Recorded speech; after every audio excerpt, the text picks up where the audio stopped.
Bonjour, c'est Jean-Christophe, bienvenue dans l'émission photo. Aujourd'hui c'est mercredi, alors en fait il n'y a pas eu d'émission hier simplement parce que j'ai réalisé un peu tard que c'était un jour férié et je suis encore dans mon voyage, un peu en décalage horaire et puis voilà, ça a raté. Alors aujourd'hui je voulais traiter de la deuxième partie du sujet que j'ai entamé lundi et qui consiste à vous parler du traitement, de la gestion des photos après un voyage. Alors dans la précédente émission, je vous disais comment est-ce que je gérais et je stockais, j'archivais mes photos au retour du voyage.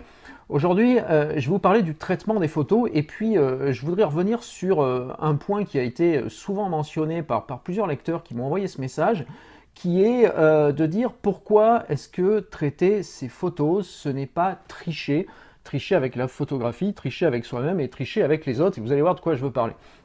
Je vous invite tout de suite, par contre, à rejoindre ma liste de contacts perso. Alors je vous mets les liens dans la vidéo et dans la description des vidéos, tout simplement parce que, comme je vous l'ai dit depuis quelques jours, donc le salon de la photo de Paris arrive, je vais faire 2 conférences sur les picture control, l'utilisation des picture control de Nikon et puis tous les usages de Lightroom en mode mobilité, Lightroom web, Lightroom mobile, tout ce qui concerne ces aspects-là. Et pour tous ceux d'entre vous qui ne peuvent pas venir au salon, je vais vous proposer ces 2 conférences en retransmission ultérieure sur le web en ligne. Et il faut que je sache à qui les envoyer si vous voulez les suivre. Voilà. Donc j'en reviens au sujet principal. Alors pourquoi traiter ces photos de voyage, ce n'est pas de la triche? Quelqu'un m'a dit à peu près de cette façon-là il y a quelques temps, mais pour moi je considère que c'est de la triche, donc je fais ce que je peux à la prise de vue, mais derrière je ne veux pas tricher, donc je touche à rien. Et bien je considère que c'est une erreur et je vais vous dire pourquoi. Alors j'ai listé 3 points qui permettent d'argumenter ma thèse. Le premier, déjà avant tout, traiter c'est pas tricher. Traiter ça a toujours existé. Quand on faisait de l'argentique, pour ceux d'entre vous qui en faisaient ou ceux qui en font encore aujourd'hui, le traitement il est obligatoire puisque quand on a fini de faire ces photos, on a une pellicule qui n'est pas développée, il faut bien dans un premier temps développer le film et ensuite faire des tirages papier, et ça c'est le traitement au labo argentique.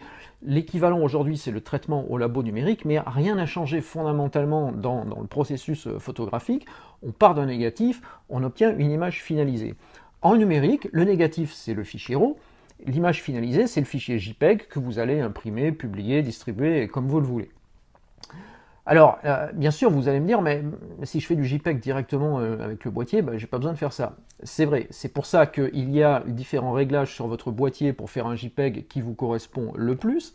C'est pour ça que pour ceux qui ont un boîtier Nikon, il y a les picture control, et vous voyez pourquoi je m'intéresse à ça d'ailleurs au salon et en conférence après, parce qu'il y a vraiment un impact fort.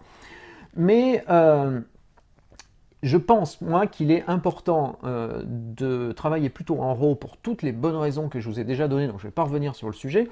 Et pourquoi je le fais, c'est simplement aussi parce que quand je voyage, typiquement comme je viens de le faire là, j'avais 2 boîtiers, j'avais 3 optiques différentes, j'étais dans des situations de prise de vue différentes, puisqu'il y a eu des jours à New York où il a fait super beau, avec un beau soleil, un ciel bien bleu, une belle lumière, et puis il y a un jour où il a fait un peu grisouille, et un jour où on s'est vraiment rincé de la tête aux pieds du matin au soir, donc j'ai quand même fait des photos dans toutes ces situations-là. Et ce que je veux, c'est que la série ou les séries qui vont sortir de ce voyage-là, elles aient une unité. Alors bien sûr, je ne vais pas mettre du soleil et du ciel bleu sur les photos du jour où il a plu, mais je veux que l'ensemble ait une cohérence d'ensemble. Et pour ça, si je ne traite pas mes photos, eh bien moi je ne sais pas faire, tout bêtement. Alors peut-être que certains sont excessivement doués avec les réglages du boîtier en JPEG, mais il y a aussi un autre aspect, c'est que moi j'ai pas envie de me prendre la tête avec ça quand je suis en train de faire des photos. Le RAW, c'est aussi une forme de libération de l'esprit, où vous vous dites il faut soigner sa prise de vue. Je ne suis pas en train de dire on peut faire n'importe quoi parce qu'en RAW on pourra tout rattraper, c'est pas vrai, il faut soigner sa prise de vue, il faut exposer correctement, il faut corriger l'exposition quand c'est nécessaire, il y a plein de précautions à prendre. Mais à partir du moment où vous avez bien exposé, vous savez que derrière, en post-traitement, vous pourrez revenir sur ce qui ne vous plaît pas et puis vous pourrez aussi corriger les défauts de votre photo. Donc ça c'est vraiment important et c'est pas de la triche de faire ça, c'est une fois de plus un processus vieux comme le monde en photographie. Ensuite, un deuxième mythe aussi que je voudrais donc débattre, c'est que traiter, ce n'est pas retoucher. Souvent, vous faites l'amalgame entre le post-traitement égale retouche photo, égale Photoshop, égale les manipulations d'images dans tous les sens qu'on peut voir sur le web et ailleurs. Alors, c'est pas ça. Ma définition du post-traitement, c'est tout simplement de donner à chacune des photos le rendu qu'elle mérite en retirant, dans la mesure du possible, les défauts apparents de la photo. Alors un défaut apparent, c'est par exemple un horizon qui penche un petit peu, qu'on va redresser. C'est un cadre qu'on peut légèrement resserrer parce qu'on a quelque chose au bord du cadre qui nous gêne. C'est une exposition qui a peut-être été un peu ratée à la prise de vue et puis qu'on corrige légèrement. C'est revenir sur un traitement local par zone pour densifier un peu un ciel, renforcer la densité d'un ciel pour en faire un beau ciel bleu bien dense, et puis au contraire déboucher un petit peu les ombres à l'avant-plan. C'est mettre un peu en valeur le sujet dans la photo si à la prise de vue ça n'a pas été le cas, en travaillant un petit peu sur les ombres, les hautes lumières, ces sujets-là. Voilà, c'est ça. C'est aussi tout bêtement supprimer les tâches de capteur, par exemple. Quand vous êtes en voyage, si vous voyez une tâche de capteur sur vos premières photos, vous n'allez pas vous arrêter dans la première boutique venue en disant vite, vite, faut nettoyer mon capteur parce que je suis en train de faire des photos.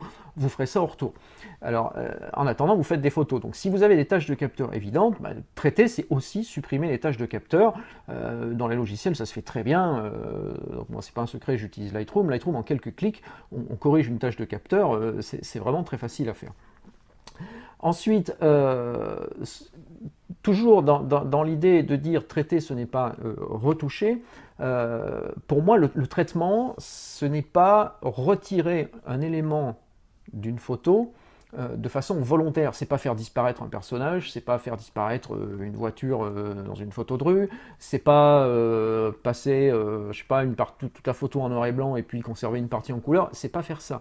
Le traitement, c'est vraiment travailler sur l'ensemble de la photo pour lui donner la tonalité que j'ai envie qu'elle ait et travailler sur des zones localisées pour renforcer, diminuer, enfin changer l'aspect de ces zones-là de manière à donner un rendu final qui est celui que j'attends. Mais vous voyez que quand je le dis volontairement, je n'emploie pas le terme retoucher parce que pour moi ça ce n'est pas de la retouche. Je ne dis pas qu'il ne faut pas faire de la retouche, je ne dis pas que ce n'est pas indispensable parfois, mais dans le cadre qui nous intéresse ici, ce n'est pas le sujet. Et il n'y a pas de non plus, pour moi, dans le traitement photo, il n'y a pas cet effet qu'on voit un peu trop souvent. Alors là, par contre, je ne suis pas très fan, mais je respecte. Cet effet, je pousse tous les curseurs à fond. Alors vous avez peut-être vu ça déjà. Certains photographes s'amusent ou aiment ça. Après tout, tous les goûts sont dans la nature. À pousser les curseurs un peu à fond. Alors les contrastes sont à fond, les saturations est à fond, les couleurs pètent dans tous les sens, ou au contraire, c'est désaturé à fond. Donc là, on est vraiment dans une modification profonde de l'apparence de la photo. Alors ça, moi, c'est pas mon truc. Une fois de plus, je respecte ce qu'ils font parce que chacun est libre de le faire, mais particulièrement sur des photos de voyage, c'est pas ce que j'ai envie de montrer. Donc pour moi, le traitement, il s'arrête avant ça. On n'est pas dans ces excès-là, mais chacun a le droit d'avoir ses excès à lui. Ensuite, le troisième point que je voulais mettre en avant, c'est que traiter, pour moi, c'est tout simplement finir le travail. Le travail, le processus créatif, la démarche du photographe, elle démarre avant la prise de vue. Qu'est-ce que je vais faire comme photo, dans quel état d'esprit j'y vais, qu'est-ce que j'ai préparé ou pas, voilà, c'est tout ça, le matériel, les accessoires. Ensuite, ça se poursuit pendant la prise de vue, donc là je suis en situation de faire des photos, comment est-ce que je réagis, comment est-ce que je travaille l'instant décisif ou pas décisif, le cadrage, la composition, les réglages du boîtier, bon, tout ça c'est pendant la prise de vue, et puis ça se termine après la prise de vue, j'ai fini, je rentre, je regarde mes photos, qu'est-ce que j'en fais, comment est-ce que je les traite, dans quelle limite je les traite ou pas, comment est-ce que je les regroupe par série ou pas, donc tout ça, ça fait partie pour moi du traitement. Si vous faites une série de photos, par exemple, imaginons une série de photos, vous faites une série de 10 photos, et les 10 photos, prises une par une, elles vous correspondent, elles sont bien. On pourrait dire, bah tiens, voilà, je publie ces 10 photos-là, puis tout va bien.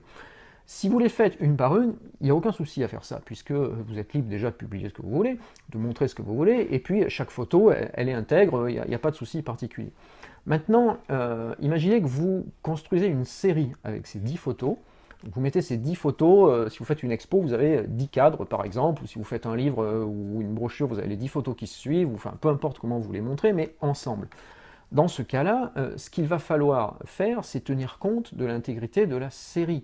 La série, elle a une unité pour que ça soit sympa. Regardez les expos, quand vous visitez des expos, tous les photographes de bon niveau qui exposent quelque chose, eh bien, il y a une unité dans leur série. Les couleurs, le traitement des couleurs, la colorimétrie, l'exposition, voilà, l'aspect des photos, le format, peut-être tout bêtement, tout ça, ça a une unité. Et donc, on est bien en train de dire 10 photos, par exemple, qui chacune, prise une par une, avait du sens. Eh bien, quand on les met ensemble, il est possible qu'il faille en faire une deuxième version pour qu'on retrouve cette unité. Et c'est aussi ça, le post-traitement, c'est tenir compte de l'ensemble des photos pour que l'ensemble ait une cohérence, et non plus qu'on travaille photo par photo. Alors, je vous engage vraiment à réfléchir à ça, parce que c'est important. Et moi, je suis en train pour tout vous dire, je suis en train d'y travailler, puisque je suis en train de commencer à regarder mes photos, voir ce que je vais en sortir. Vous voyez, par exemple, j'ai une première possibilité, c'est que j'ai un certain nombre de photos qui pourraient être traitées en noir et blanc, malgré que ce ne soit pas l'idée de départ, mais je commence à voir qu'il y a peut-être un traitement noir et blanc possible. Alors, les photos en couleur, elles me conviennent, mais si je veux faire une série en noir et blanc, forcément, il va y avoir une conversion noir et blanc. Ça, c'est du post-traitement, et c'est pas un crime, c'est pas de la triche, que de faire une photo en noir et blanc. C'est vieux comme le monde, d'ailleurs, ça a commencé comme ça, la photo. Donc je veux vraiment insister sur ce point-là, parce que pour moi c'est important, et je voudrais vraiment comment dire, faire comprendre aux gens qui m'ont envoyé ces messages-là, mais vous êtes peut-être plus nombreux que ça, ne vous dites pas le post-traitement c'est de la triche, c'est pas sérieux, c'est de la manipulation d'image, il faut pas en faire, c'est pas bien. C'est pas vrai, le post-traitement c'est bien, il faut pas en abuser, il faut connaître les limites, mais c'est vraiment quelque chose que vous pouvez utiliser. Alors, je voulais vous dire aussi, pour conclure cet épisode qui est un petit peu plus court aujourd'hui, c'est que le post-traitement, là aussi, je voudrais finir sur cette touche-là, c'est que souvent on me dit « Oui, mais tu comprends, le post-traitement, j'en fais pas parce que c'est trop long. Je reviens avec 1000 photos de mon voyage, je n'ai pas le temps de traiter 1000 photos. » Alors, je vous disais dans l'épisode précédent que déjà, on ne va pas traiter 1000 photos, mais qu'on va avoir une espèce de tunnel, d'entonnoir plutôt, de tri des photos, pour dire à partir des 1000, j'en garde par exemple 50 ou par exemple 25 que je vais mettre en valeur, que ça soit à nouveau dans une expo, un livre, une publi, enfin peu importe, votre souvenir à vous. Et ce sont ces 50 ou ces 25-là que vous allez traiter, ce n'est pas les 1000. Donc déjà, ça va être beaucoup plus court de traiter 25 photos que 1000.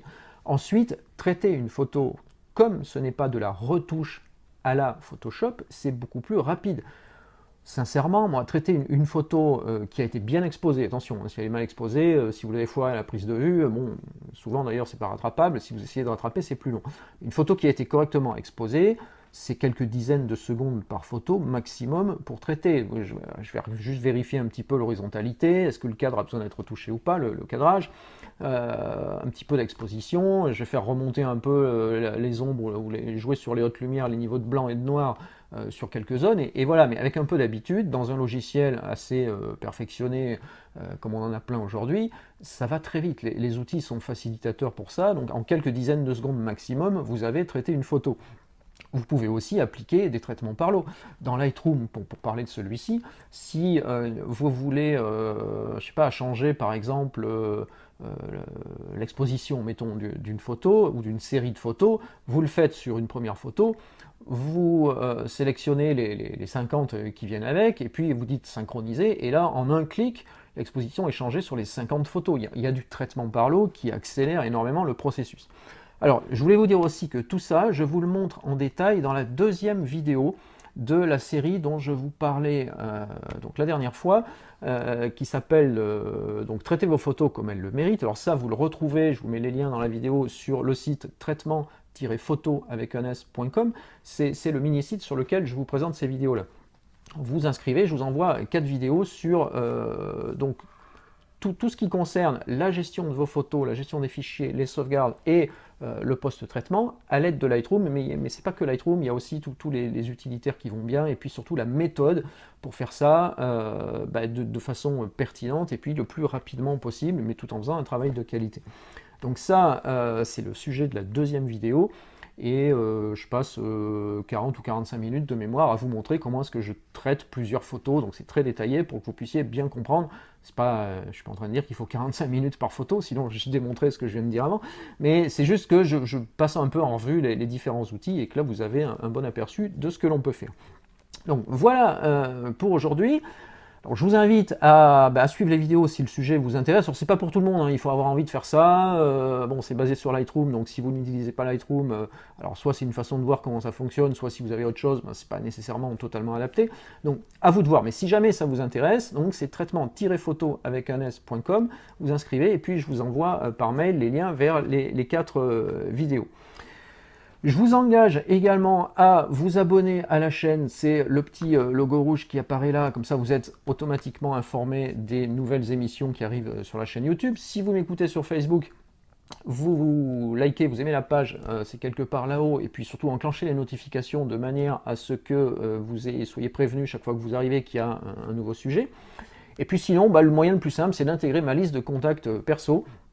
Comme ça, je vous envoie chaque semaine un résumé de l'actu de la semaine, les points forts, voilà, tout ce qu'il ne fallait pas rater dans la semaine, et puis ce qui arrive aussi, particulièrement les conférences dont je vous parlais en début de sujet.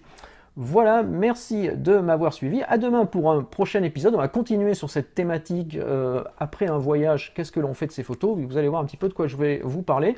Je vous rappelle que vendredi, c'est l'émission spéciale questions-réponses. Donc allez-y avec vos questions. On traitera de tout ça également. À bientôt.